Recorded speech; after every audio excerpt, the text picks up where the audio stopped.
ইউসুফ আলাইহিস সালাম যখন জুলাইখার ষড়যন্ত্রে পড়ে গেল, ইউসুফ আলাইহিস সালাম চাচ্ছিলেন এই জুলাইখার সাথে অপকর্মে লিপ্ত হওয়ার চাইতে আমার কারাগারে বন্দী হয়ে যাওয়া ভালো।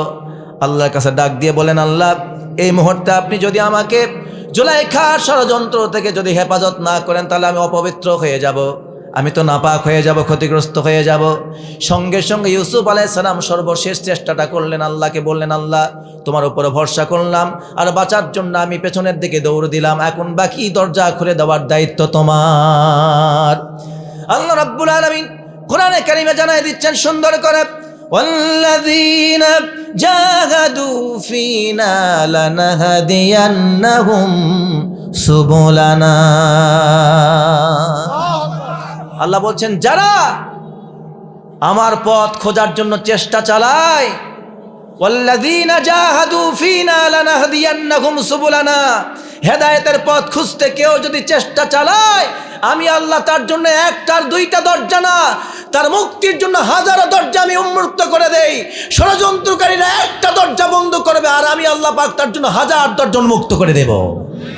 ইউসুফ আলাইহিস সালামকে যখন সেই যুগের প্রথম জুলাইখা, এই বিশ্বের মানচিত্রে প্রথম জুলাইখা যখন আসলো, সেই জুলাইখা ইউসুফ আলাইহিস সালামকে ঘরের মধ্যে আবদ্ধ করে, একদম সাত ঘর বন্ধ করে ভিতরের রুমে নিয়ে তার চরিত্র নষ্ট করবার জন্য চেষ্টা করলো। ইউসুফ আলাইহিস সালাম বললেন, আমি মুত্তাকি, আমি আল্লাহকে ভয় করি। কাকে ভয় করি? ইন্নী আখাফুল্লাহ, আমি আল্লাহকে ভয় করি। সেই জুলাইখা তার ডানে বামের যে দেবতাগুলো ছিল, তার কাপড় দিয়ে দেবতার মাথা মূর্তি ঢাকতে লাগলো, চোখ ঢেকে দিতে লাগলো। ইউসুফ আলাইহিস সালাম জিজ্ঞেস করলেন, এগুলি করছেন কেন? বলছে, আমাদের এই মাবুদ, তার পূজা করি, সে দেখে ফেলবে, লজ্জায় পড়ে যাবে, আর আমিও লজ্জিত হব। এই দেবতার সামনেই তো মাথা নত করি, এই দেবতার সামনেই সব কিছু বলি, এটা দেখলে আমি লজ্জা পাবো না? দেবতা লজ্জা পাবে? ইউসুফ আলাইহিস সালাম বললেন, জুলাইখা, যেই দেবতার বাক শক্তি নাই, কথা বলার ক্ষমতা নাই, শ্বাস নিতে পারে না,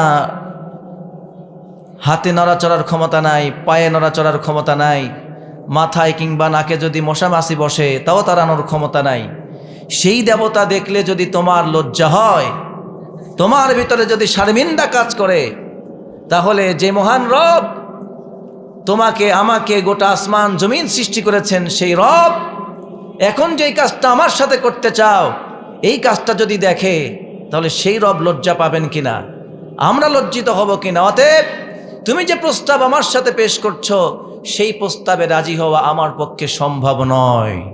সুবহানাল্লাহ বলতে পারলেন না?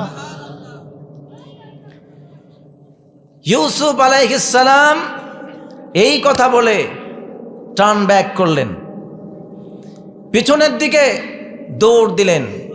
সঙ্গে সঙ্গে রব্বুল আলামিন প্রত্যেকটি ঘরের দরজার তালাগুলি যা ছিল অটোমেটিক, আল্লাহ রব্বুল আলামিন কুদরতের মাধ্যমে তালা খুলে ইউসুফ আলাইহিস সালামকে বের করে দিলেন।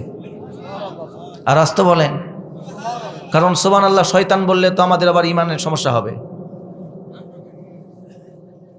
আল্লাহর নাম শয়তান সহ্য করতে পারে না। যত এগুলি সুন্দর করে বলবেন, মহাব্বত দিয়ে বলবেন, আন্তরিকতার সাথে বলবেন, তত শয়তান বেজার হবে, শয়তান তত দূরে যাবে। আর যতবার সুবহানাল্লাহ পড়বেন, ইব্রাহিম আলাইহিস সালাম, এটা তো মেরাজের মাস, ইব্রাহিম আলাইহিস সালামের সাথে যখন আল্লাহর নবী সাক্ষাৎ করলেন, ইব্রাহিম আলাইহিস সালাম বলেছিলেন, মুহাম্মদ, তুমি তোমার উম্মতকে গিয়ে বলে দিও, জান্নাতের মাঝে বিশাল জায়গা ফাঁকা পড়ে আছে, তোমার উম্মতরা যদি বেশি বেশি তাসবিহ সুবহানাল্লাহ পড়ে, তাহলে আল্লাহ তাআলা জান্নাতের এই ফাঁকা মাঠগুলিকে আল্লাহ রব্বুল আলামিন বৃক্ষ, তরুলতা, ফল ফলাদির গাছ দিয়ে ওইগুলিকে উর্বর বাগান বানিয়ে রাখবেন। সুতরাং জান্নাতের মধ্যে একটা ছোট জান্নাত হলো 10 দুনিয়ার সমান। আমরা কি কেউ এখানে যারা উপস্থিত হয়েছে এই পৃথিবীর আদ্যপ্রান্ত দেখেছি? তাহলে আল্লাহ যে জান্নাতটা আপনাকে আমাকে দিবেন, সেই জান্নাতটা হবে এই পৃথিবীর 10 দুনিয়ার সমান, 10 পৃথিবীর সমান। এই একটা জান্নাত দিবেন, কত জায়গা মাঠ খালি পড়ে থাকবে। এটা কি খালি মাঠ চান না বাগান সহ চান? তো বাগান সহ যারা চান, তারা এবার আওয়াজ দিয়ে পড়েন সুবহানাল্লাহ। ইউসুফ আলাইহিস সালাম পেছনে দৌড় দিলেন, আল্লাহ রাব্বুল আলামিন কুদরতের মাধ্যমে দরজা খুলে দিল, তালা ভেঙে বের হয়ে আসলেন। এমনি অটোমেটিক তালা খুলে যেতে লাগলো। যখন শেষ দরজা খুলে বেরিয়ে আসতেছেন, তখন জুলাইখা পেছন থেকে থাবা দিয়ে ইউসুফ আলাইহিস সালামের জামা টেনে ধরেছেন। ঠিক সেই মুহূর্তে মিশরে আজিজ মিশর সামনে হাজির। এখন ইউসুফকে দেখতে পাচ্ছেন যে পেছন থেকে তার স্ত্রী টেনে ধরেছে। আজিজে মিশর তো জানে যে অপরাধটা তার স্ত্রীর। অপরাধটা কার? স্ত্রীর। ইউসুফকে জিজ্ঞেস করলো, কেন দৌড়াচ্ছেন?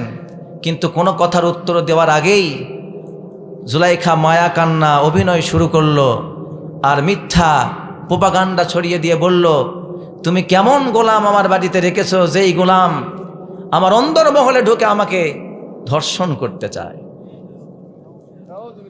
কি বলবেন আপনারা? নবীর বিরুদ্ধে অপবাদ। কার বিরুদ্ধে অপবাদ? আওয়াজটা বলেন, কার বিরুদ্ধে অপবাদ? আওয়াজ কিন্তু ভিতরে নাই, কানেও নাই। মাইক এমনি ভালো, আওয়াজ কানে দেন, এটা তাড়াতাড়ি দেন না। আমার কানে আওয়াজ ভালো, মানে টাস টাস করে আসবে, ওটা আসছে না। ভাষা আওয়াজ আসতেছে, গলা টেনে ধরবে। তো আমি চাপ দিলে আমার কোনটা চাপে বসবে। এমনি ভালো, সবই ভালো, সেটিংটা আরেকটু ভালো লাগে। তাহলে মনিটর তাহলে দেন, ঠিক করে দেন, এটা ঠিক করে দেন, এদিকে আওয়াজ দিয়ে দেন কানে টাস টাস করে। তো ইউসুফ আলাইহিস সালাম তিনি একজন নবী, অথচ নবীর বিরুদ্ধে। হ্যাঁ, এবার ঠিক আছে, এবার ঠিক আছে। এটা দরকার, বক্তার জন্য দরকার। ও আচ্ছা, ইউসুফ আলাইহিস সালাম তিনি নবী, সাধারণ মানুষ না নবী? একটা আওয়াজ আপনাদের দিতে হবে, আমি কিন্তু কথা শুরু করিনি। ইউসুফ আলাইহিস সালাম কি সাধারণ মানুষ না নবী? নবীর বিরুদ্ধে পৃথিবীর ইতিহাসে সর্বপ্রথম এক জুলাইখা মিথ্যা অপবাদ আনলো, প্রোপাগান্ডা আনলো, যেই ব্যক্তির বিরুদ্ধে তিনি হচ্ছেন একজন নবী। সেই নবীর বিরুদ্ধে যে অপবাদটা আনলো, সে অপবাদ কি অপবাদ? না না, মিথ্যা অপবাদ। তো কিসের অপবাদ? আওয়াজ দিয়ে বলেন। এখনো ভয় আছে? আর নতুন জুলাইখা আছে? প্রথম জুলাইখা আগে শেষ। দ্বিতীয় যে জুলাইখা ছিল, সেই জুলাইখাও বাংলাদেশ থেকে নাই। সেই জুলাইখাও মাত্র 45 মিনিট সময় নিয়ে দেশ থেকে পালাইছে। ঠিক কিনা বলেন? সুতরাং নতুন তার জুলাইখা নাই যে আপনাদের বলতে ভয় আছে। আছে ভয়? যখন বের হয়ে গেলেন মিথ্যা ধর্ষণের মামলা দিয়ে, ইউসুফ আলাইহিস সালামকে 1 বছর 2 বছর না 12 বছর জেলখানার মধ্যে ঢুকায় রাখেন। নাউযুবিল্লাহ বলেন। আল্লাহ কোরআনে বলেছেন, ইন্না কাইদাকুন্না আযীম। আর এক জায়গায় বলছেন, ইন্না কাইদাশ শাইতানি কানা দাঈফা। জিন এবং ইনসানের পুরুষ ষড়যন্ত্র, জিন এবং ইনসান, জিন এবং মানুষের মধ্য থেকে পুরুষের ষড়যন্ত্র যদি কোনো পুরুষ ষড়যন্ত্র করে, সেই ষড়যন্ত্র হয় দুর্বল। জিন শয়তান এবং মানব শয়তানের মধ্যে কেউ যদি পুরুষ ষড়যন্ত্র করে, সেই ষড়যন্ত্র হয় দুর্বল। আর জিন অথবা মানব শয়তানের মধ্যে কোনো মহিলা যদি ষড়যন্ত্র করে, আল্লাহ বলছেন ইন্না কাইদাকুন্না আযীম, এই ষড়যন্ত্র কঠিন ষড়যন্ত্র। মহিলার ষড়যন্ত্রে কেউ যদি পড়ে, সেই বেড়াজাল ছিন্ন করে বের হয়ে আসা জীবন নাস্তানাবুদ হয়ে যায়। সেই বেড়াজালে পড়েছিলেন আমাদের বিশ্ববরেণ্য নন্দিত মুফাসসির কোরআন, কোরআনের পাখি আল্লামা দেলোয়ার হোসাইন সাইদি রাহিমাহুল্লাহ। তাকে দীর্ঘদিন জেলখানার কারাগারে বন্দি করে ধুকে ধুকে মারার জন্য ফাঁসি যখন দিতে পারল না, ভারতের ষড়যন্ত্র বাস্তবায়ন করতে পারল না, তখন বিষাক্ত ইনজেকশন প্রয়োগ করে আমাদের বিশ্ববরেণ্য নন্দিত মুফাসসির কোরআন, কোরআনের বাকিকে দুনিয়া থেকে যারা বিদায় করে দিয়েছে, এরাও নব্য যুগের নতুন জুলাইখা এবং তার উত্তরসূরি। জোরে বলুন ঠিক কিনা? এখনো পর্যন্ত সেই ষড়যন্ত্র বাংলার জমিন থেকে বিদায় হয়নি। 5 আগস্ট চলে গেছে, কিন্তু এখনো পর্যন্ত মানুষের উপর জুলুম অত্যাচার চলছে। এখনো পর্যন্ত আলেমদের উপর অত্যাচার চলতেছে। এখনো পর্যন্ত অনেক আলেম ওলামাদেরকে গ্রেফতার করা হচ্ছে। এখনো অনেক মানুষকে গুলি করে হত্যা করা হচ্ছে। এখনো অনেক মানুষকে ছুরি মেরে হত্যা করা হচ্ছে। এখনো নির্দোষ নিরপরাধ মানুষের উপর মামলা হামলা দেওয়া হচ্ছে। বোঝা যাচ্ছে আবার নতুন করে নতুন ষড়যন্ত্র শুরু হয়েছে। ঠিক কিনা বলুন? যদি কেউ নতুন ষড়যন্ত্র করে, আল্লাহ রসুল বলে দিয়েছেন, ইন্নাল্লাহা লা ইয়ামলি লিয-যালিম ফাইদা আখাযাহু লাম ইউফলিতহু। নবীজি বলছেন, আমি জালেমকে ছাড় দিয়ে রাখি কিন্তু ছেড়ে দেই না। ফাইদা আখাযাহু লাম ইউফলিত, যখন আমি তাকে ধরি তখন চোখের পাতা ফেলবার সুযোগ দেই না, এর মধ্যেই তার জীবনের কর্ম সারা করে দেই। ইন্না বাতশা রাব্বিকা লাশাদীদ, আল্লাহ বলছেন সময় দিয়েছি, ঢিল দিয়েছি, এটাকে মনে করো না আল্লাহর দুর্বলতা। নাউযুবিল্লাহ, আল্লাহর দুর্বলতা আছে নাকি? সুতরাং এই বিশ্বে যত ষড়যন্ত্রই চলুক, আপনি যদি মুত্তাকি হতে পারেন, তাকওয়া অর্জন করতে পারেন, আল্লাহ বলছেন বিপদ থেকে বাঁচিয়ে দেওয়ার মালিক আমি আল্লাহ। ইউসুফ আলাইহিস সালাম যখন জুলাইখার ষড়যন্ত্রে পড়ে গেল, ইউসুফ আলাইহিস সালাম চাচ্ছিলেন এই জুলাইখার সাথে অপকর্মে লিপ্ত হওয়ার চাইতে আমার কারাগারে বন্দী হয়ে যাওয়া ভালো। আল্লাহর কাছে ডাক দিয়ে বলেন, আল্লাহ এই মুহূর্তে আপনি যদি আমাকে জুলাইখার ষড়যন্ত্র থেকে যদি হেফাজত না করেন তাহলে আমি অপবিত্র হয়ে যাব, আমি তো নাপাক হয়ে যাব, ক্ষতিগ্রস্ত হয়ে যাব। সঙ্গে সঙ্গে ইউসুফ আলাইহিস সালাম সর্বশেষ চেষ্টাটা করলেন, আল্লাহকে বললেন, আল্লাহ তোমার উপরে ভরসা করলাম, আর বাঁচার জন্য আমি পেছনের দিকে দৌড় দিলাম, এখন বাকি দরজা খুলে দেওয়ার দায়িত্ব তোমার। আল্লাহ রাব্বুল আলামিন কোরআনে কারিমে জানাই দিচ্ছেন সুন্দর করে, ওয়াল্লাযীনা জাহাদু ফীনা লানাহদিয়ান্নাহুম সুবুলানা। আল্লাহ বলছেন যারা আমার পথ খোঁজার জন্য চেষ্টা চালায়, ওয়াল্লাযীনা জাহাদু ফীনা লানাহদিয়ান্নাহুম সুবুলানা, হেদায়েতের পথ খুঁজতে কেউ যদি চেষ্টা চালায়, আমি আল্লাহ তার জন্য একটার দুইটা দরজা না, তার মুক্তির জন্য হাজারো দরজা আমি উন্মুক্ত করে দেই। ষড়যন্ত্রকারীরা একটা দরজা বন্ধ করবে, আর আমি আল্লাহ পাক তার জন্য হাজার দরজা উন্মুক্ত করে দেব। এটা পারেন কিনা? আওয়াজ দিয়ে বলেন পারেন কিনা? পারেন। সে আল্লাহ আছেন না? সে আল্লাহ আছেন কিনা? সে আল্লাহর উপর আমাদের বিশ্বাস আছে না নাই? ঈমান আছে না নাই? আশা আছে না নাই? ভরসা আছে না নাই? তাহলে আর কোনো ভয় নাই। লিল্লাহি তাকবীর। সুতরাং আজকে সে আল্লাহর কথা হবে কোরআন থেকে। আমি আজকে আপনাদের জন্য একটি নতুন বিষয় সিলেক্ট করেছি, সেটি হচ্ছে এই ইসলামী রাষ্ট্রের অনেক কথা আপনারা শুনেছেন। আজকে আমি আপনাদেরকে ইসলামী রাষ্ট্র প্রতিষ্ঠার ধারা আলোচনা করব না, আজকে আলোচনা করব ইসলামী রাষ্ট্রের কল্যাণ, উপকারিতা কি। ইসলামী রাষ্ট্র কায়েম হলে পরে আপনারা কি কি উপকার পাবেন, কি কি কল্যাণ আপনাদের হবে। এই রকম ইসলামী রাষ্ট্র, যেই রাষ্ট্র কল্যাণ হবে, আমাদের প্রত্যেকের নিরাপত্তা প্রতিষ্ঠিত হবে, আমাদের জানের নিরাপত্তা পাবো, মালের নিরাপত্তা পাবো, রাস্তার নিরাপত্তা পাবো, ব্যবসা বাণিজ্যের নিরাপত্তা পাবো, শিক্ষা প্রতিষ্ঠানের নিরাপত্তা পাবো, আমার মেয়ের জান মালের নিরাপত্তা পাবো, ইজ্জতের গ্যারান্টি পাবো। আমার ভাই রাস্তাঘাটে অন্যায়ভাবে নিরপরাধ ভাই হত্যার শিকার হবে না, নিহত হবে না, কেউ কাউকে গুম খুন করবে না। এমন নিরাপত্তামূলক শান্তি সমৃদ্ধ সুখী ইসলামী রাষ্ট্র, কল্যাণ রাষ্ট্র চাই কি চাই না? কারা কারা চান না? হাত দেখি। এবার যারা চান তারা হাত তুলে দেখান। লিল্লাহে তাকবীর। কোরআন সুন্নাহর আলো সংসদে জালো, তোমার নেতা আমার নেতা বিশ্বনবী মুস্তাফা, নারে তাকবীর। আল্লাহ কবুল করুন, বলুন আমিন। ইসলাম রাষ্ট্র চাই তো আমরা। এবার আসুন, ইসলামী রাষ্ট্র কাকে বলে, এই রাষ্ট্রের কি কল্যাণ, কি উপকারিতা। সত্যি এই আয়াত কমন একটি আয়াত তেলাওয়াত করেছে। ওলামায়ে কেরাম যারা আছেন তারা তো আয়াত শুনেই বুঝে ফেলেছেন আলোচনা কি হবে, কিন্তু এর ভেতরের রহস্য কিছু আপনাদের সামনে আজকে উন্মোচন করব, বলুন ইনশাআল্লাহ। ইসলামী রাষ্ট্র কাকে বলে, ইসলামী রাষ্ট্র কি জিনিস, এই রাষ্ট্রের উদ্দেশ্য কি, এই রাষ্ট্র কেন তৈরি করতে হবে, আমাদেরকে বুঝতে হবে। ইসলামী রাষ্ট্রের আর বর্তমান যে রাষ্ট্র, এই রাষ্ট্রের মধ্যে আর ইসলামী রাষ্ট্রের মধ্যে আকাশ পাতাল তফাৎ। এই রাষ্ট্রের সার্বভৌমত্ব মনে করা হয় মানুষ, এই রাষ্ট্রের সার্বভৌমত্বের মালিক, অর্থাৎ এই রাষ্ট্রের ভূখণ্ডের সমস্ত আইন ও কানুন, এই রাষ্ট্রের রিজিক রুজি যা আছে সব কিছুর একচ্ছত্র মালিক হলো মানুষ, জনগণ। কিন্তু আল্লাহ বলছেন যে না, যা কিছু আছে এর সব কিছুর একমাত্র মালিক যিনি, তিনি কে? আল্লাহ। তিনি হচ্ছেন আল্লাহ।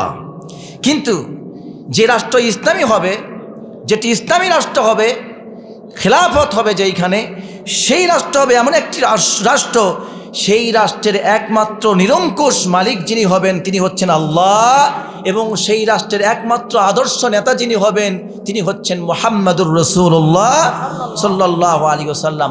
আর এই রাষ্ট্রের সংবিধান হবে একমাত্র কোরআন এবং সুন্নাহ। এখন আপনারা বর্তমান রাষ্ট্রে মিলে দেখুন, এই রাষ্ট্রের সকল কিছুর মালিক হলো জনগণ, ঠিক কিনা বলুন? এরপরে এই রাষ্ট্রের নেতা যখন যে দল আসে সেই দল। কথা বলেন না কেন? আপনার আমার কোনো জাতীয় নেতা আছে? নাই। আন্তর্জাতিক নেতা আছে? তাও বলতে পারি না। এই যে আমরা মুসলমান এখানে ব্যর্থ, এখানে fail, you all are failed. কেন? আপনারা বলতে পারলেন আমাদের আন্তর্জাতিক নেতাকে? মুসলমানদের আন্তর্জাতিক নেতা একজনই, তিনি হচ্ছেন মুহাম্মাদুর রাসূলুল্লাহ। কিন্তু এগুলো বলার সাহস আপনাদের নাই, আমারও নাই। কারণ এই জন্য নাই যে আমরা তো ছোট থেকেই দেখে আসতেছি, আজকে এক নেতা কালকে এক নেতা, কাউকে জাতির পিতা বানায়, কাউকে জাতীয় নেতা বানায়, কাউকে চাচা বানায়। এইভাবে এক একজনকে এক একটা উপাধি দিতে দিতে এক একজন নেতা হয়ে গেছে, আসল নেতার কথা ভুলে গেছি। কি কথা বাড়িয়ে বলছি না সত্য? কিন্তু আসলে আমাদের নেতা কে হবেন? এবার আওয়াজ দিয়ে বলেন না, সুন্দর করে শুনতে চাই আপনাদের কাছ থেকে, কে হবেন? এবার বলুন, আমাদের রাষ্ট্রের সংবিধান কার? আল্লাহর সংবিধান। আজকে পর্যন্ত চোরের হাত কাটা বিচার হয়েছে? জেনা করার বিচার হয়েছে?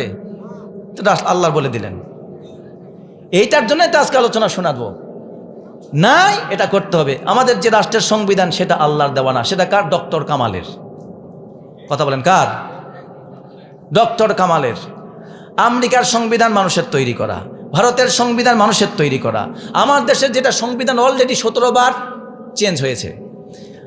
আমেরিকার সংবিধান 27 বার পরিবর্তন হয়েছে। ভারতের সংবিধান মাত্র কয় বছর হলো এই ভারত স্বাধীন হওয়া? হ্যাঁ, কয় বছর হয়েছে? 1947 সালে আমরা বিভক্ত হয়েছে, তারপর ভারত আলাদা হয়ে গেছে। কয় বছর হলো? 100 বছর ধরুন। 100 বছর ধরুন। এই 100 বছরে ভারতের সংবিধান পরিবর্তন হয়েছে 104 বার। কতবার বললাম? 104 বার পরিবর্তন হয়েছে ভারতের সংবিধান। তাহলে আমেরিকার সংবিধান, জাতিসংঘ যাদেরকে সভ্য জাতির একদম মডেল মানি, যার নিয়ম কানুন বাংলাদেশ ছাড়া চলে না, ওর নিয়ম কানুন ও রাজস্ব ছাড়া বাংলাদেশ চলে না। বাংলাদেশে যখন কোনো টক শোতে দেখা হয়, যদি কোনো একজন মৌলবী সাহেব ইসলাম নিয়ে কথা বলে, চারদিকে টক শোতে বসে মাথায় মুখে তো দাড়ি নাই, মাথা চান্দা, মুখগুলা বড় বড়, ক্লিন শেপ করে আসে। কেউ আবার মেয়ের মতো হয়ে বসে, বলে হুজুর আপনি যে ইসলামী রাষ্ট্র কায়েম করবেন, আপনি কি তাহলে একটা কথা পরিষ্কার করুন, আমাদের দেশের মেয়েদেরকে আপনারা কি চলার স্বাধীনতা দেবেন? আমাদের বিয়ে বাড়িতে এখনো গান বাজনা হয়, সেটা কি আপনারা বাজাতে দিবেন? আমাদের দেশে যাত্রা হয়, এই হয় সেই হয়, সিনেমা হয়, এগুলি আপনি চালাতে দিবেন? হুজুর বেকায়দা পড়ে যায়। এখন বলতে চায় যে এখন যদি এই কথা বলি তাহলে তো আমাকে সরাসরি জঙ্গিবাদ বলে দিবে, বলবে মৌলবাদ, উগ্রবাদ। এদের দ্বারা এই দেশ চলবে না। এই দেশে হিন্দু আছে, খ্রিস্টান আছে, ইহুদি আছে, এমন অসংখ্য ব্যক্তি আছে, আর তাহলে আপনারা তাদের সব স্বাধীনতা হরণ করে ফেলবেন। এই কথা বলে আমার টকশোর মৌলবীদেরকে, আলেমদেরকে মুখে তালা দেওয়ার জন্য চেষ্টা করে। এই রকমের কিছু বাটপার, নাস্তিক্যবাদী, মুনাফিক, মুসলমান নামধারী মুনাফিক আছে, যারা ইসলামের নাম বলে কিন্তু ইসলামের বিরুদ্ধে কাজ করে। এমন লোক আছে না নাই? এবার আপনি তাদেরকে উল্টা প্রশ্ন করুন, তুমি যেই আমেরিকার সভ্যতা নিয়ে কথা বলো, যেই ব্রিটেন রাশিয়া নিয়ে কথা বলো, যেই ভারতের মুখ্যমন্ত্রী হয়ে এখানে বাংলাদেশে টকশোতে বসো, তোমার যদি আমেরিকার 27 বার সংবিধান পরিবর্তন হওয়া পচা সংবিধান যদি তোমার ভালো লাগে, তার কৃষ্টি কালচার দিয়ে বাংলাদেশ চালাতে যদি ভালো লাগে, তোমার যদি ওটা বাংলাদেশে রাজনীতি করার অধিকার থাকে, এই দেশ চালানোর যদি গণতান্ত্রিক অধিকার থাকে, তাহলে আমি মুসলিম, এই দেশে ইসলাম প্রতিষ্ঠিত হলে পরে আমি আব্রাহাম লিঙ্কনের আইন মানি না, আমি ডক্টর কামালের সংবিধান মানি না, আমি ভারতের কোনো সংবিধান মানি না, আমি আল্লাহর কোরআন মানি, নবীর সুন্নাহ মানি। আমার অনুশাসন দিয়ে মুসলমানরা চলবে, তোমার নাক গলায় কেন? আরে ভাই, তোমার যদি আমেরিকার সংবিধান ভালো লাগে, তুমি ওইটা দিয়ে বাংলাদেশ চালাতে চাও, চালাও। আমি তার বিরুদ্ধে বলে তোমার গা জ্বলে, তাহলে আমি মুসলিম হিসাবে আমি কোরআনের পক্ষ নিতে পারি কিনা? কথা বলে না, চুপ করে আছে। কি কথা কঠিন হয়ে গেছে? এবার কি বুকে বুকে রাখতেছে নাকি কারো? তাহলে আমি যদি মুসলিম হই, তাহলে আমি মুসলিম হিসাবে আমি ইসলাম নিয়ে কোরআন সুন্নাহর পক্ষে কথা বলবো, এই কথা বলতে গিয়ে আমাকে যদি রাজাকার বলে, জঙ্গি বলে, মৌলবাদ বলে, আবারও যদি আমাদেরকে আলেম ওলামাদের মতো করে যদি জেলে যাওয়া লাগে, ফাঁসির কাস্টে ঝোলা লাগে, তবু ইসলামের পক্ষ নিয়ে কোরআন সুন্নাহর সংবিধান বাস্তবায়নের জন্য প্রয়োজনে জেলে যাব, হাত পা হারাবো, জেল খাটবো, ফাঁসির কাস্টে ঝুলবো, জীবন দিব, রক্ত দিব, কিন্তু কোরআন সুন্নাহর রাজ কায়েম করার পর থেকে এক চুল ছড়ব না। যারা রাজি আছেন দুইটা হাত আল্লাহকে দেখান মুসলমানেরা। বুঝছি আপনারা যে বজলুর রশিদের শ্রোতা সেটা এখানেই বোঝা গেছে। তাকবীর দিবেন, তাকবীর দিলে বোঝা যাবে যে এখানে দিন কায়েমের কথা হচ্ছে। দিতেই হবে এমনটা না, তবে এগুলা দেওয়া হলে মাহফিলের সৌন্দর্য। যে আপনাদের মধ্যে সাহাবায়ে কেরাম যখন যুদ্ধের মাঠে যেতেন, যখন যুদ্ধের আলোচনা করতেন, যখন রাসূল সাল্লাল্লাহু আলাইহি ওয়াসাল্লাম মাঠের জন্য সৈনিক প্রস্তুত করতেন, তখন তাদের ধ্বনি ছিল একটাই, আল্লাহু আকবার। ধ্বনি কি ছিল? কিন্তু আপনারা সেটা দিতে পারেন না, অন্তত একটা তো দিতে পারতেন, নারায়ে তাকবীর। এবার দেখি একজন ওমরের মতো কে পারেন দিতে, দেখি ওমরের মতো সাহস আছে কার, দেখি।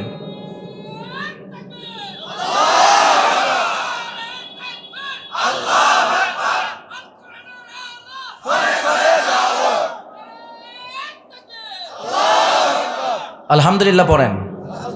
কষ্ট হচ্ছে আপনাদের? বুঝতে পারতেছেন আমাদের পার্থক্যগুলো কোথায়?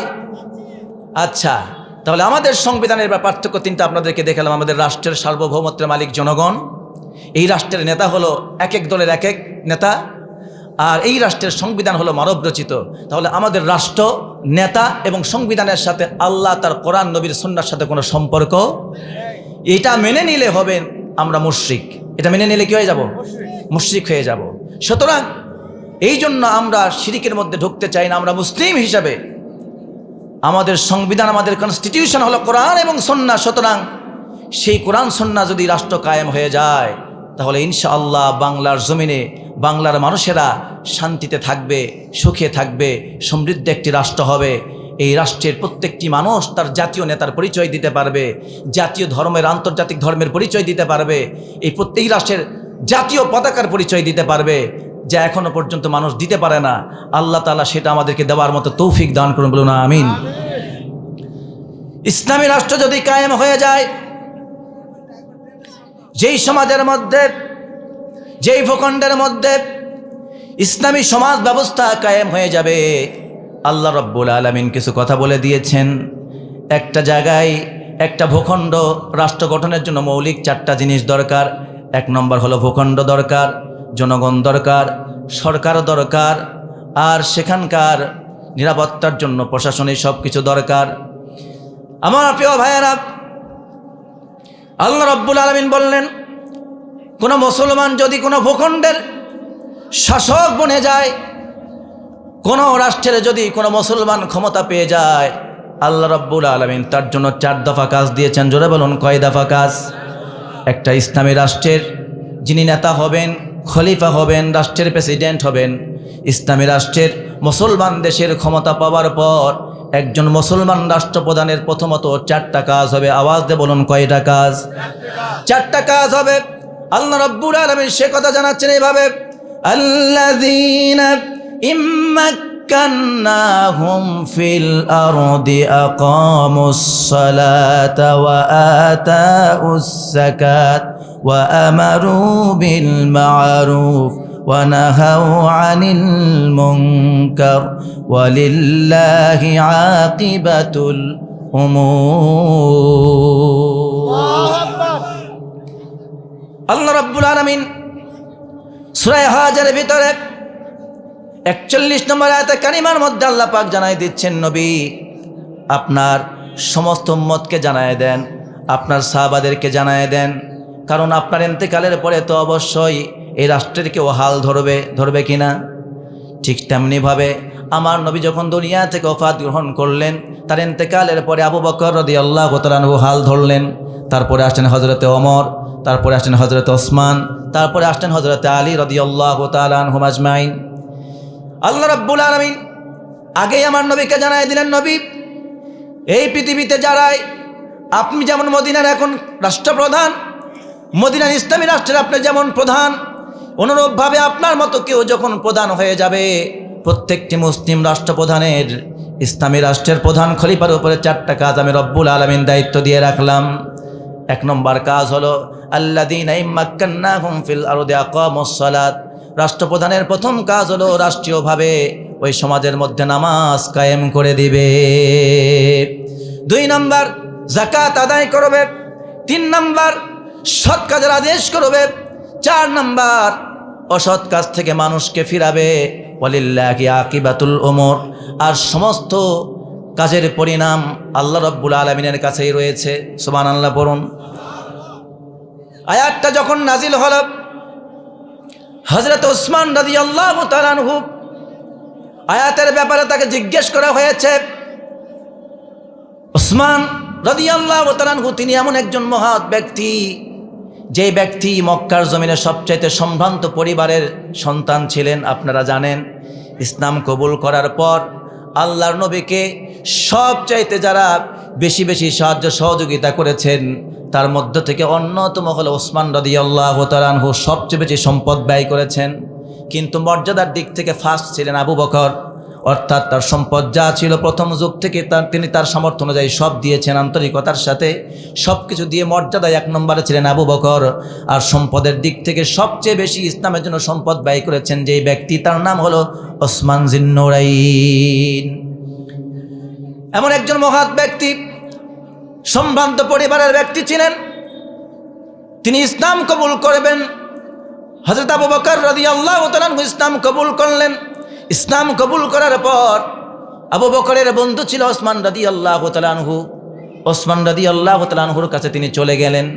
ওসমান রাদিয়াল্লাহু তাআলা আনহু ইসলাম কবুল করার আগের থেকেই সৎ চরিত্রবান, জ্ঞানী, নেককার ব্যক্তি ছিলেন, চরিত্রবান ছিলেন, জ্ঞানী ছিলেন, ধনী ছিলেন এবং প্রভাবশালী ব্যক্তি ছিলেন, সৌন্দর্যের অধিকারী ছিলেন, বিচক্ষণ ব্যক্তি ছিলেন। এবার হযরত ওসমান রাদিয়াল্লাহু তাআলা আনহুর কাছে গিয়ে দাওয়াত পেশ করলেন। ওসমান রাদিয়াল্লাহু তাআলা আনহু আবু বকরের দাওয়াত পাওয়ার সাথে সাথে ইসলাম কবুল করলেন। কবুল করে ঘোষণা দিলেন, বলো আমাকে। সাথে সাথে ওসমান রাদিয়াল্লাহু তাআলা আনহু আবু বকরের মুখ থেকে যখন কালেমার দাওয়াত শুনেছেন, বলেছেন কে দাওয়াত দিয়েছেন, কে নিয়ে এসেছেন? বললেন মুহাম্মদ সাল্লাল্লাহু আলাইহি ওয়াসাল্লাম দাওয়াত দিয়েছেন। ওসমান রাদিয়াল্লাহু আনহু বললেন, চলো আমাকে মুহাম্মদের কাছে নিয়ে চলো। ওসমান রাদিয়াল্লাহু তাআলা আনহুকে মুহাম্মদ সাল্লাল্লাহু আলাইহি ওয়াসাল্লামের কাছে আনা হলো। আনার পর আল্লাহর নবীর হাতে হাত রেখে হযরত ওসমান রাদিয়াল্লাহু তাআলা আনহু কালেমা শাহাদা পাঠ করলেন। আশহাদু আল্লা ইলাহা, পড়েন সবাই, আশহাদু আল্লা ইলাহা ইল্লাল্লাহু ওয়া আশহাদু আন্না মুহাম্মাদান আবদুহু ওয়া রাসূলুহু। কালেমা শাহাদাতে আছে খোদার জ্যোতি, ঝিনুকের বুকে লুকিয়ে থাকে যেমন মতি।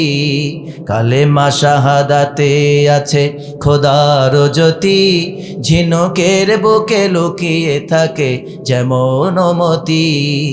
এই কালেমা জপে যে ঘুমেরও আগে, এই কালেমা জপে যে প্রভাতে জাগে, দুঃখের সংসার সুখময় হয় তার, দুঃখের সংসার সুখময় হয় তার, মুসিবত আসে না কো হয় না ক্ষতি।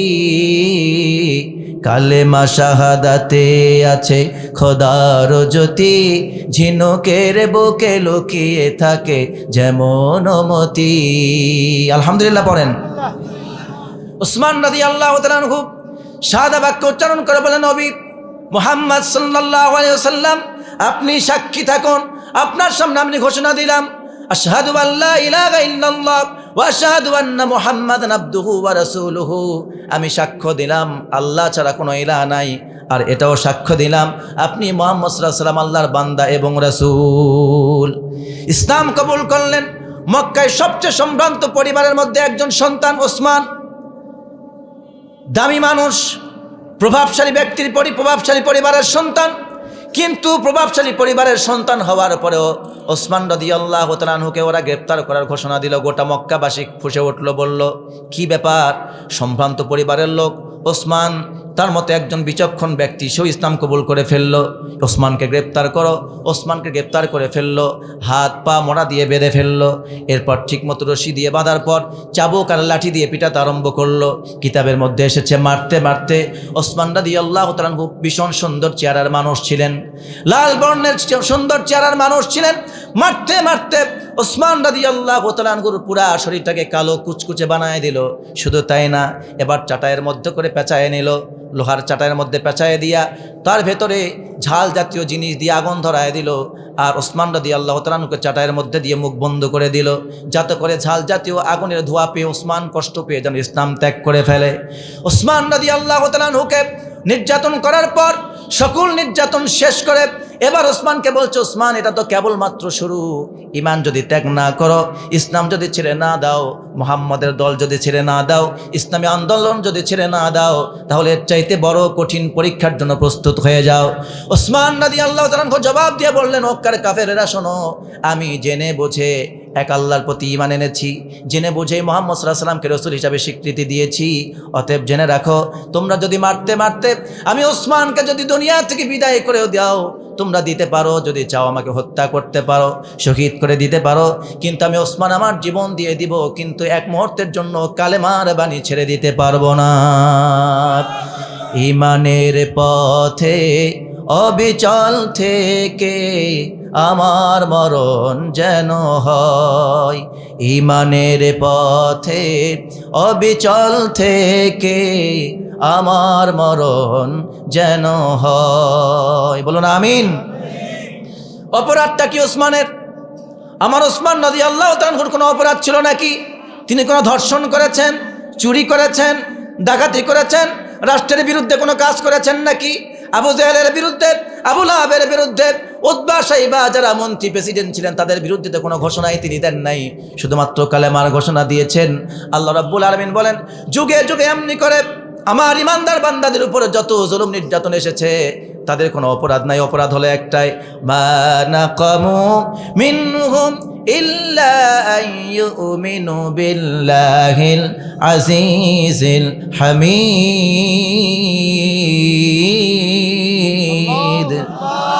তাদের অপরাধ হলো একটাই, তারা এক আল্লাহর প্রতি ঈমান এনেছে। এই ঈমান আনার অপরাধে কাফের মুশরিকরা তাদের উপরে প্রতিশোধ গ্রহণ করেছে। ওসমান রাদিয়াল্লাহু তাআলা আনহু ইসলাম কবুল করলেন, সে অপরাধে তাকে গ্রেপ্তার করে এমন করে মার অত্যাচার শুরু করলো। এক পর্যায়ে সম্ভ্রান্ত পরিবারের একজন নেতা পরিবারের সন্তান ওসমান রাদিয়াল্লাহু তাআলা আনহু বলেন, আমি মক্কায় থাকতে পারলাম না, অবশেষে আমার নবী আমাকে পরামর্শ দিলেন, ওসমান মক্কায় থাকা যাবে না, হিজরত করে চলে যাওয়া আবিসিনিয়ায়। আমি হাবশায় হিজরত করে চলে গেলাম, সেখান থেকে হিজরত করে আবার এক পর্যায়ে মদিনায় চলে আসলাম। আল্লাহর নবী যখন হিজরত করে মক্কা থেকে মদিনায় চলে গেলেন, ঠিক তখন আবার হযরতে ওসমান রাদিয়াল্লাহু তাআলা আনহু নবীর কথা মতো আবার আবিসিনিয়া থেকে হিজরত করে ওখান থেকে মদিনায় চলে গেলেন। শেষ পর্যন্ত আমার নবী মুহাম্মদুর রাসূলুল্লাহ সাল্লাল্লাহু আলাইহি ওয়াসাল্লাম মক্কায় ইসলামী রাষ্ট্র কায়েমের জন্য চেষ্টা করলেন, তাওহীদ প্রতিষ্ঠার জন্য চেষ্টা করলেন, কিন্তু মক্কার কাফের মুশরিকরা মেনে নিল না। সবাই সক্রিয় বিরোধিতা শুরু করলো, প্রত্যেকটি পরিবার থেকে বিরোধিতা শুরু করলো। এক পর্যায়ে আমার নবীকেই তারা হত্যা করার ষড়যন্ত্র করলো। আল্লাহ রাব্বুল আলামিন তার নবীকে মক্কা থেকে হিজরত করে মদিনায় নেওয়ার পর আল্লাহ পাক স্মরণ করায় দিচ্ছেন, ও নবী স্মরণ করো সেই সময়ের কথা। ওয়া ইয ইয়ামকুরু বিকাল্লাযীনা কাফারু লিয়াসবিতুকা আও ইয়াকতুলুকা আও ইখরিজুক ওয়া ইয়ামকুরুনা ওয়া ইয়ামকুরুল্লাহ ওয়াল্লাহু খায়রুল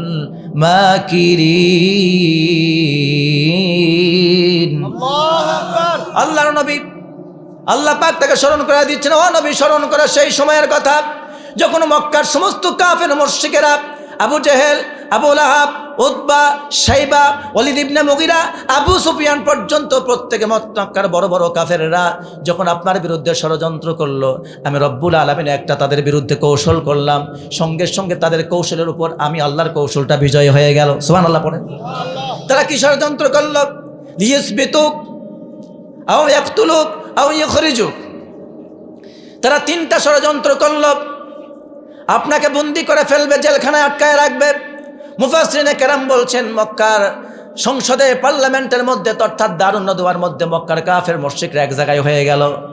এক জায়গায় হওয়ার পর তারা পরামর্শ করলো, সমস্ত মন্ত্রী মিনিস্টারদের নিয়ে এমপিদেরকে নিয়ে পরামর্শ করে বলতেছে মুহাম্মদের বিরুদ্ধে কি সিদ্ধান্ত নেওয়া যায়, মুহাম্মদের বিরুদ্ধে কি পদক্ষেপ নেওয়া যায়। কথা শুনতেছেন আপনারা? মুহাম্মদ সাল্লাল্লাহু আলাইহি ওয়াসাল্লামের বিরুদ্ধে কি পদক্ষেপ নেওয়া যায়। মক্কার একটা পার্লামেন্ট ছিল, তার নাম দারুন নাদওয়া। কি নাম ছিল? দারুন নাদওয়া। এখানে পরামর্শ হলো, তিনটা সিদ্ধান্ত হলো। জোরে বলেন কয়টা? প্রথম সিদ্ধান্ত হলো লিসবিতুক, তাকে বন্দি করো। কাকে বন্দি করবে? কথা বলে না, কাকে বন্দি করবে? সেই ব্যক্তিকে বন্দি করবে যেই ব্যক্তি হচ্ছেন রহমাতুল্লিল আলামিন, সমগ্র বিশ্ব জগতের জন্য, সমগ্র জগতের জন্য যিনি রহমত, যিনি মানবতার মুক্তির জন্য এসেছেন, যিনি তাদের জন্য মুক্তির পথ খুঁজতেছেন, আজকে সেই মহামানবকে তারা বন্দি করে ফেলবে। সেই সিদ্ধান্ত নিল। নাউজুবিল্লাহ বলুন। সেই সংসদের ভেতর থেকে আরেক সংসদ সদস্য ভেটো দিয়ে বলতেছে না, তাকে বন্দি করে রাখলে চলবে না, কারণ মুহাম্মদকে যদি বন্দি করে রাখো তাহলে এমন একটা সময় আসবে তার লোকেরা তাকে আন্দোলন করে জেলখানা থেকে বের করে নিয়ে চলে যাবে। অতএব বন্দি করে বেশি দিন তাকে জেলখানার মধ্যে রাখা যাবে না। দ্বিতীয় সিদ্ধান্ত কি হবে? তাহলে তাকে আমরা বের করে দেব, মক্কা থেকে বের করে দেব। আরেকজন আবার ভেটো দিয়ে বলতেছে না, আবু জেহেল বলতেছে না, এটাও করা যাবে না। কেন করা যাবে না? আমরা যদি মক্কা থেকে বের করে দেই মুহাম্মদকে, তাহলে আমাদের দেশ, রাষ্ট্র, আমাদের জনপদ, আমাদের গোত্র সব নিরাপদ হয়ে যাবে। নতুন করে কেউ দাওয়াত দেবে না, এখানে কেউ ইসলামের কথা বলবে না, ইমানের কথা বলবে না, কালেমার কথা বলবে না, আমরা বেঁচে যাব। তখন আবু জেহেল বলতেছে না, এটাও মেনে নেওয়া যাবে না, কারণ তোমরা যে মুহাম্মদকে বের করে দিতে চাচ্ছ, মুহাম্মদকে যদি মক্কা থেকে বের করে দাও তাহলে মুহাম্মদ এখান থেকে হিজরত করে কোথায় যাবে? মদিনায় যাবে। ওখানে যাওয়ার পর কালেমার দাওয়াত দিয়ে সেখানকার মানুষেরা আবার ইসলাম কবুল করে মুসলমান হয়ে সংখ্যাগরিষ্ঠ হয়ে যাবে। অসংখ্য মানুষ নিয়ে, মুসলমান সৈনিক নিয়ে মক্কায় আক্রমণ করে আবার মক্কা দখল করে ফেলবে। অতএব মুহাম্মদকে মক্কা থেকে বের হতেও দেওয়া যাবে না। নাউজুবিল্লাহ বলেন। একটু জিকির করুন সুবহানাল্লাহ।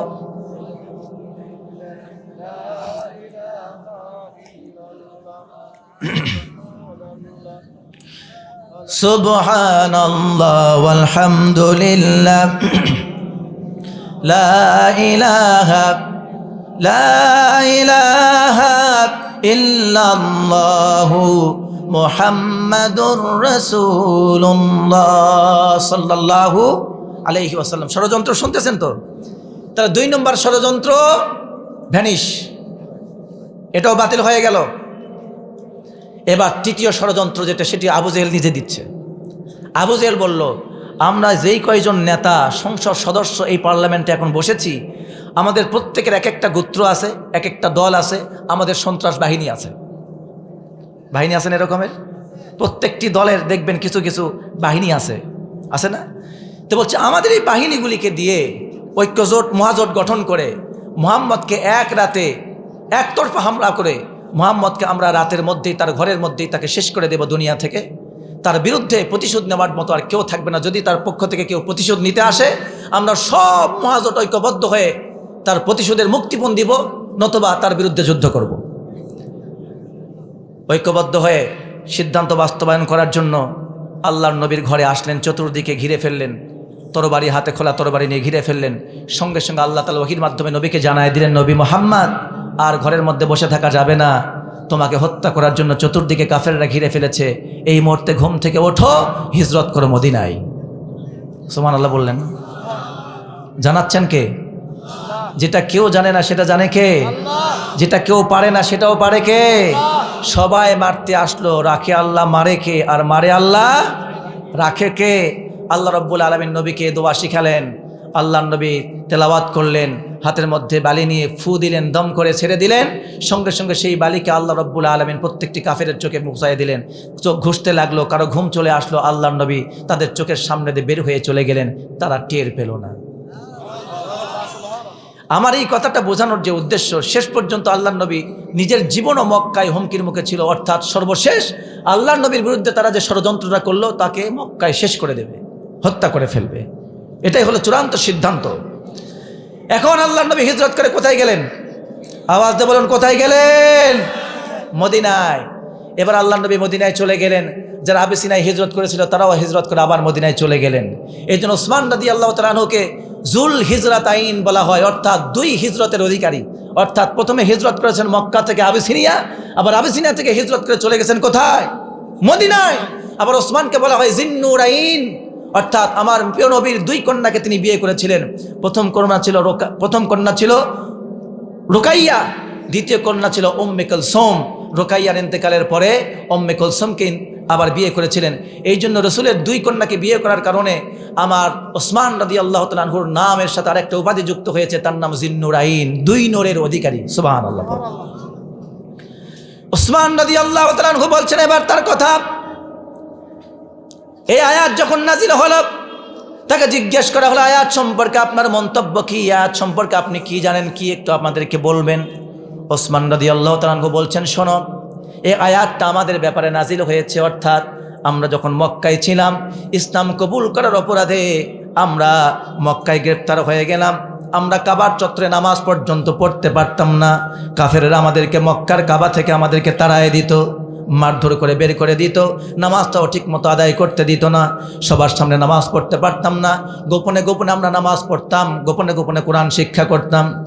তখন আমাদের কোনো রাজত্ব ছিল না, আমাদের ক্ষমতা ছিল না। কিন্তু রব্বুল আলামিন মক্কা থেকে হিজরত করে যখন মদিনায় নিয়ে আসলেন, মদিনায় আনার পর আল্লাহ রব্বুল আলামিন আমাদেরকে রাজত্ব দান করেছেন, ক্ষমতাও দান করেছেন। জোরে বলুন সুবহানাল্লাহ। এখন মক্কা থেকে মদিনায় হিজরত করে আসার পর আল্লাহ রাব্বুল আলামিন আমাদেরকে যে চারটা কাজের কথা বলেছেন, আল্লাযীনা ইম্মাক্কান্নাহুম ফিল আরদি আকামুস সালাত ওয়া আতামুস যাকাত ওয়া আমারু বিল মা'রুফ ওয়া নাহাউ আনিল মুনকার ওয়ালিল্লাহি আকিবাতুল উমুর।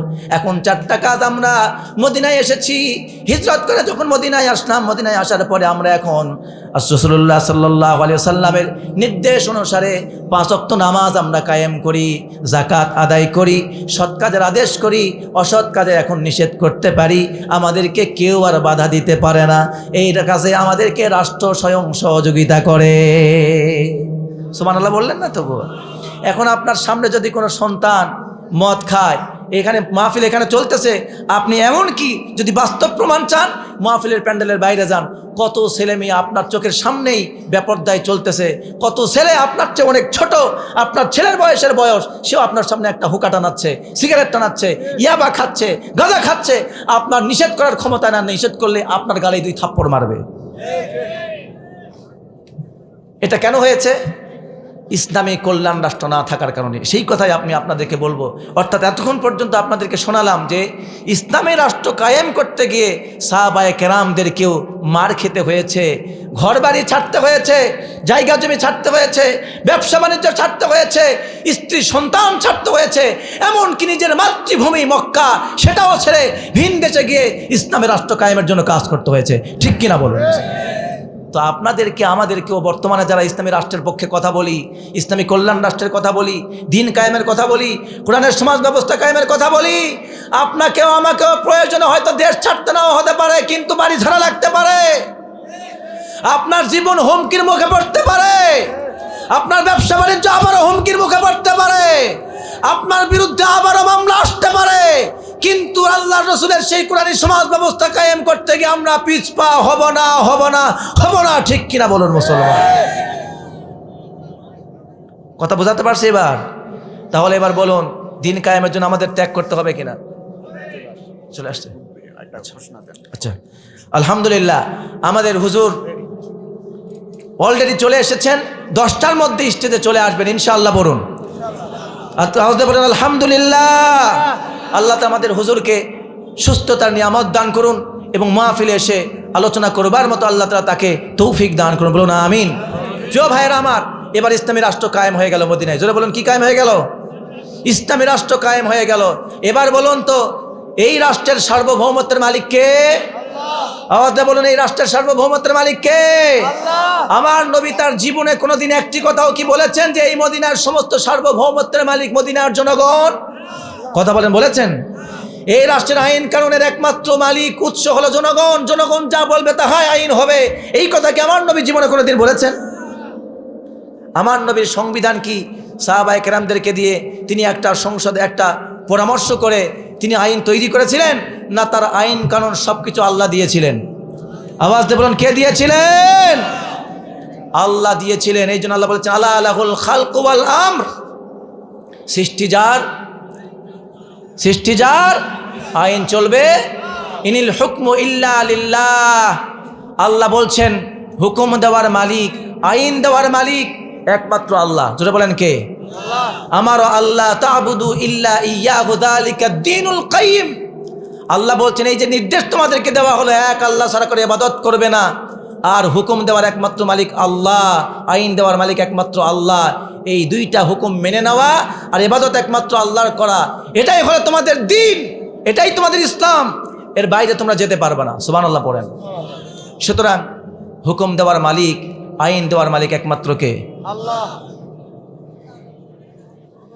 তিনি তার আইনেও কাউকে শরিক করেননি, আসমান জমিন সৃষ্টিতেও কাউকে শরিক করেননি, এমনকি তার ইবাদতের মধ্যেও কোনো শরিক আছে? সুতরাং সেই আল্লাহ তাআলা, আল্লাহ রাসূল সাল্লাল্লাহু আলাইহি ওয়াসাল্লাম ঘোষণা দিলেন মদিনায়, আজ থেকে এই রাষ্ট্রের সার্বভৌমত্বের একমাত্র মালিক হচ্ছেন আল্লাহ। বিধানও একমাত্র কে দেবেন? আল্লাহ রব্বুল আলামিন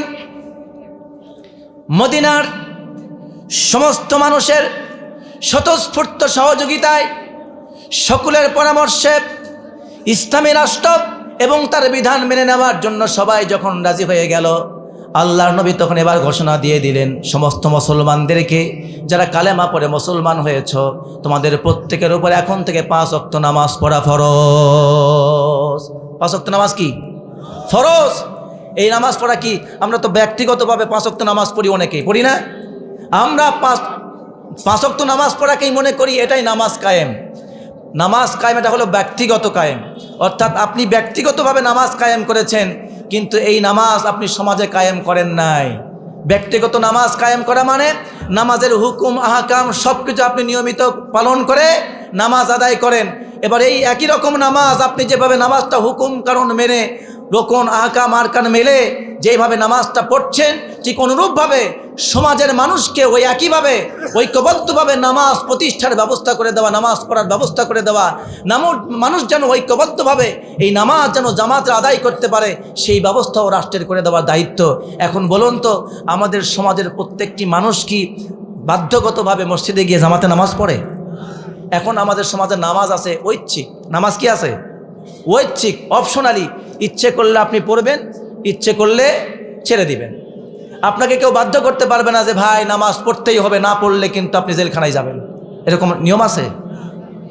ইমাম শাফি, ইমাম মালিক রাহিমাহুমুল্লাহ দুইজন স্কলার বলেছেন, যেই সমাজে ইসলামী রাষ্ট্র কায়েম হয়েছে ওই সমাজের মধ্যে কেউ যদি নামাজ তরক করে, ওই বেনামাজি ব্যক্তিকে গ্রেপ্তার করা হবে। গ্রেপ্তার করার পর জেলখানায় বন্দি করে রাখবে। এরপর আলেম তাকে তওবা পড়াবে। তওবা করার পর ওই ব্যক্তি যদি নামাজ না ধরে, তওবাও যদি না করে, ইমাম মালিক এবং ইমাম শাফি রাহিমাহুল্লাহ তারা বলেছেন ওই ব্যক্তির চূড়ান্ত শাস্তি হলো মৃত্যুদণ্ড দিয়ে দেওয়া। কি শাস্তি হবে? কান খুলে শুনতেছেন কথা? নবীজি বলেছেন বাইনাল আবদি ওয়াল কুফরি তারকুস সালাত। মুমিন আর কাফেরের মধ্যে পার্থক্য হলো নামাজ। মুমিন বান্দা নামাজ পড়ে আর কাফেরেরা নামাজ ছেড়ে দেয়, নামাজ তরক করে। মান তারাকা সালাতান মুতাআম্মিদান ফাকাদ কাফারা। নবীজি বলেছেন যে ব্যক্তি ইচ্ছে করে নামাজ ছেড়ে দিল সে কুফরি করলো। আল্লাহর নবী এক জায়গায় বলেন নামাজ হলো ইসলামের খুঁটি, আস-সালাতু ইমাদুদ্দিন। নামাজ হলো ইসলামের খুঁটি। যে ব্যক্তি নামাজ আদায় করলো সে ইসলামের খুঁটিকে খাড়া করে রাখলো, প্রতিষ্ঠিত রাখলো, মজবুত রাখলো। আর যে ব্যক্তি নামাজ ধ্বংস করলো, নামাজ ছেড়ে দিল, সে ব্যক্তি ইসলামের খুঁটিকে ভেঙে চুরে তছনছ করে দিল।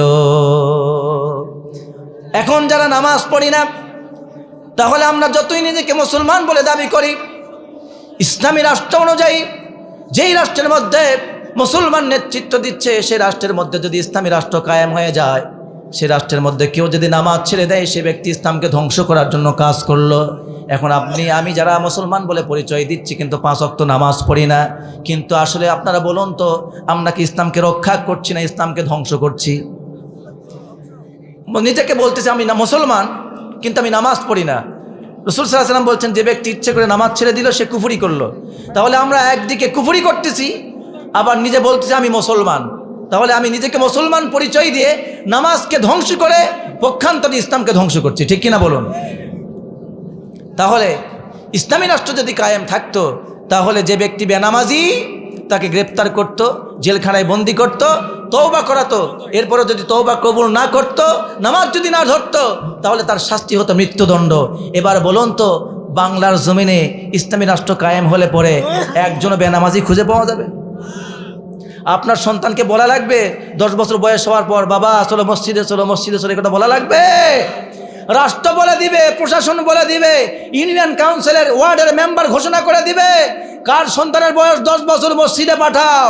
জরিপ হচ্ছে, আগামী সপ্তাহ থেকে যার সন্তানের বয়স 10, নামাজ না পড়লে জরিপ হবে, হিসাব হবে, কাউন্সিলিং হবে, সন্তানকে মসজিদে পাঠাও। বলুন একজনও বেনামাজি পাওয়া যেত? এবার এইভাবে কি হতো?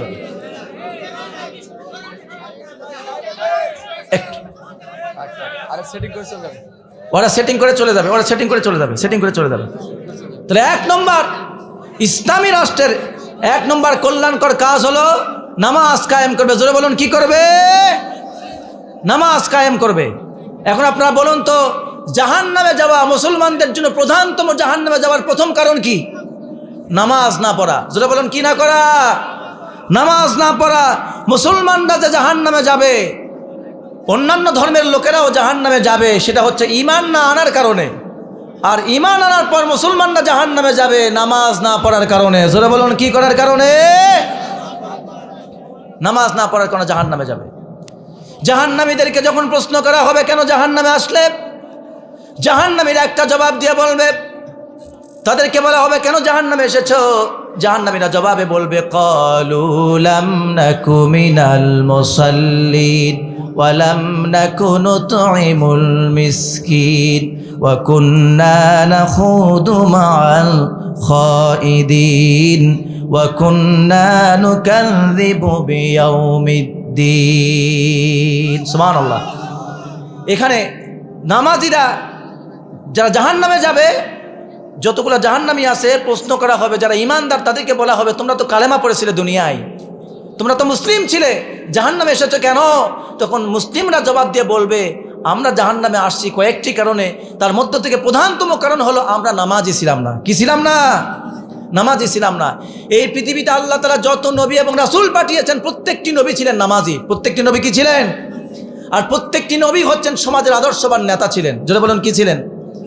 আল্লাহ রাব্বুল আলামিন সে কথা কোরআনে বলছেন এইভাবে, ওয়াজআলনাহুম আইম্মাতান ইয়াহদুনা বিআমরিনা ওয়া আওহাইনা ইলাইহিম ফি'লাল খায়রাত ওয়া ইকামাস সালাত ওয়া ইতাআস যাকাত ওয়া কানু লানা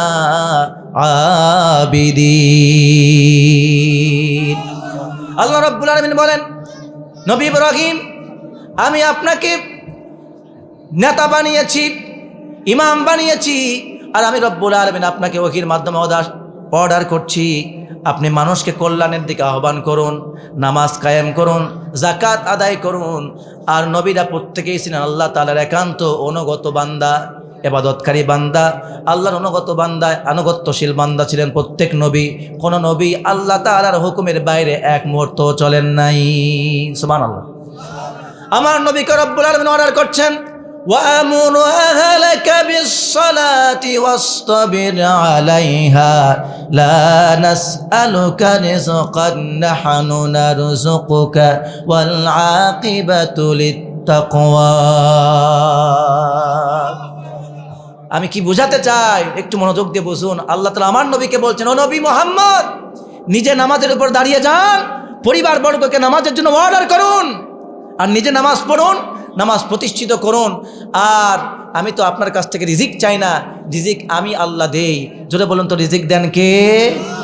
আল্লাহ বলছেন নবীকে, নবী তুমি নামাজ কায়েম করো, নামাজ পড়ো, তুমি নিজে নামাজে দাঁড়াও, পরিবারকে নামাজের জন্য অর্ডার করো, তোমার উম্মতকে নামাজের জন্য অর্ডার করো, তোমার সাহাবীদেরকে নামাজের জন্য আহ্বান করো, নামাজ প্রতিষ্ঠিত করো, নিজে নামাজে দাঁড়াও। আমি তো তোমাদের কাছ থেকে রিজিক চাই না, রিজিক তো আমি দেব, আর তোমরা করবে আমার ইবাদত। চিৎকার দিয়ে বলুন সুবহানাল্লাহ। এখান থেকে ছোট্ট একটা কথা বোঝাতে চাই। এবার বলুন তো, নবী তো নবী, আবার রসুল পাশাপাশি আমাদের নেতাও কিনা? প্রত্যেকটি নবী, নবী রাসূলের পাশাপাশি নেতা কিনা? সবাই মানেন যে নবী রাসূল আমাদের নেতা? কারা কারা নেতা মানেন না? এবার কারা কারা নবী রাসূলকে নেতা মানেন হাত তুলে দেখান তো। হাত নামান। এবার ছোট্ট করে একটা কথা বলি, কিন্তু আমাদের বাংলাদেশে কিছু কিছু লোক আছে ছাগলের 3 নম্বর বাচ্চা, ও নিজেকে মুসলমান বলে পরিচয় দেয়, কিন্তু এই কথা বলে রসুলকে রসুল মানি কিন্তু নেতা মানি না। কথা শুনেছেন আপনারা? কথা শুনলে তো এতক্ষণ তো একটা নাউজুবিল্লাহর আওয়াজ শুনতে পারতাম। মনে হয় শোনেন না, ক্যামেরা দেখতেছেন নাকি? ক্যামেরাম্যান সবকটা করে দেবো, ক্যামেরা ঘুরে দেন, এদের চুপ থাকা যেন ভিডিও করে এর ভাইরাল করে দেয়। আমাদের দেশের কোন নেতা যদি বলে আমরা মুসলমান, কালেমা পড়েছি, কোরআন বিশ্বাস করি, আল্লাহকে বিশ্বাস করি, রসুলকেও বিশ্বাস করি, কিন্তু নেতা মানি না, ইমান আছে? কথা বলেন, ইমান আছে? রসুল তিনি নবী, নবী এবং রসুল পাশাপাশি সমস্ত মানবতার জন্য, সেই জামানার জন্য, সেই যুগের জন্য প্রত্যেকটি নবী সেই যুগের নেতা। আর বিশেষ করে লেটেস্ট অ্যান্ড ফাইনাল মুহাম্মদুর রাসূলুল্লাহ সাল্লাল্লাহু আলাইহি সাল্লাম, তিনি গোটা বিশ্ববাসীর জন্য নেতা। ঠিক কিনা বলুন? এখন যারা রাসূলুল্লাহকে রসুল মানবে, আল্লাহ রসুল বিশ্বাস করবে, নেতা মানবে না, ওর ঈমান আছে না গেছে? নতুন করে ঈমান আনার ঘোষণা দিতে হবে কিনা? মিডিয়ার সামনে যেইভাবে বলেছে রাসূলুল্লাহকে নেতা মানি না, রসুল মানি, ওই ব্যক্তিকে ততদিন পর্যন্ত আমরা মুসলমান বলতে পারি না। ওই ব্যক্তি পাগলই থাকবে আজীবন পর্যন্ত, যতক্ষণ পর্যন্ত মিডিয়ার সামনে আবার না বলবে রসুল তো রসুল, পাশাপাশি সমস্ত মুসলমানদের নেতা। জোরে বলুন ঠিক কিনা? এখন এবার ছোট্ট করে আর একটা প্রশ্ন আপনাদের করি। আমার রসুলের মধ্যে গুণ ছিল, তিনি নামাজি ছিলেন। জোরে বলুন কি ছিলেন? তার দাওয়াত ছিল কালেমার দাওয়াত। কিসের দাওয়াত ছিল? তিনি উম্মতকে ডেকেছেন কোরআনের দিকে, উম্মতকে ডেকেছেন কোরআনের দিকে, ইসলামের দিকে, এক আল্লাহর তাওহীদ প্রতিষ্ঠার জন্য। এখন আমি আপনাদেরকে প্রশ্ন করতে চাই, আপনারা যেই সব নেতার গোলামি করেন, আনুগত্য করেন, অনুসরণ করেন, ছাগলের যদি ন্যূনতম বুদ্ধি আপনাদের মাথায় থাকে, যদি ছাগলের যেই বুদ্ধি আছে এই বুদ্ধি যদি মাথায় থাকে, আপনারা একটু জবাব দিয়ে বলুন তো, আপনাদের নেতারা কি আপনাদেরকে 5 ওয়াক্ত নামাজ কায়েম করার কথা বলে? কোরআন বুঝে পড়ার কথা বলে? আপনাদেরকে কি রোজা রাখার কথা বলে? আপনাদেরকে মা বাবার খেদমত করার কথা বলে? আপনাদেরকে এই কথা নেতারা বলে? ও আমার দেশের জনগণ, কর্মীরা, আমরা এই দেশে আল্লাহর নবীর সমাজ ব্যবস্থা কায়েম করতে চাই, আল্লাহর কোরআনের সমাজ ব্যবস্থা কায়েম করতে চাই, তোমরা সহযোগিতা করো, এই কথা বলে? যারা বলে না তারা আপনাদের নেতা হতে পারে না। তারাই হলো এই সমাজের 2 নম্বর ছাগলের 3 নম্বর বাচ্চা, তারা হলো মুনাফিক, ধোঁকাবাজ। আওয়াজ দিয়ে বলুন ঠিক কিনা মুসলমান? যেই নেতার মধ্যে নামাজের চরিত্র নাই, যেই নেতার মধ্যে কোরআনের দিকে ডাকার চরিত্র নাই, যেই নেতা কোরআনের সমাজ ব্যবস্থা কায়েম করার কথা বলতে ভয় পায়, ও নেতার তো ঈমান নিয়ে সমস্যা আছে। নেতা হবে কই থেকে? জোরে বলুন ঠিক কিনা মুসলমান?